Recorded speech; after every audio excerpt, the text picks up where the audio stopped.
let's read this question. The question says, explain the conditions that were viewed as obstacles to the economic exchange and growth by the new commercial classes during the 19th century in Europe. तो question हमसे बोल रहा है कि जो new commercial classes थी 19th century में Europe के अंदर, वो किन चीजों को ऑब्स्टेकल समझती थी इकोनॉमिक एक्सचेंज और ग्रोथ के लिए, उन कंडीशंस को एक्सप्लेन करो.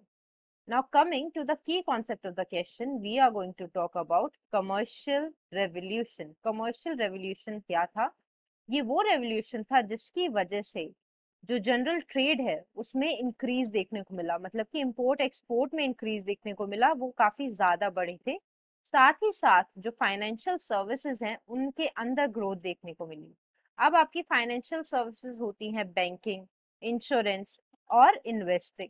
ठीक है, तो इन सब चीजों में ग्रोथ देखने को मिली जिस पीरियड में, उसको हम कमर्शियल रेवोल्यूशन कहते हैं. Of conditions that were seen as obstacles by the new commercial classes during the 19th century in Europe towards economic exchange and growth were, सबसे पहली जो उनको लगता था कि ऑब्स्टेकल है सबसे बड़ा, वो है स्टेट इम्पोज्ड रिस्ट्रिक्शंस. जो स्टेट ने रिस्ट्रिक्शंस और पाबंदियां लगा रखी हैं वो उनको सबसे बड़ा ऑब्स्टेकल लगता था. बहुत सारी ऐसी रिस्ट्रिक्शंस थी जो स्टेट ने लगा रखी थी कैपिटल और गुड्स की मूवमेंट पे. इसके अलावा दूसरा मेजर ऑब्स्टेकल उनको लगता था मल्टीपल कॉन्फिडरेशंस.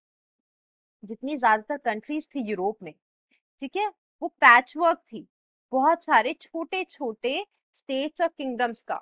मतलब कि एक रीजन के अंदर बहुत सारी छोटे छोटे किंगडम्स और स्टेट्स हैं, जिसकी वजह से काफी ज्यादा डिफिकल्ट हो जाता है ट्रेडर्स के लिए ट्रेड करना, क्योंकि हर किंगडम और हर स्टेट में डिफरेंट रूल्स हैं. वहां पे कुछ और तरीके से चल रहा है ट्रेडिंग, या वहां पे जो मूवमेंट है गुड्स की या कैपिटल की उसके रिगार्डिंग कुछ और रूल्स हैं और दूसरे किंगडम या स्टेट में कुछ और हैं, तो it makes it difficult for traders to trade.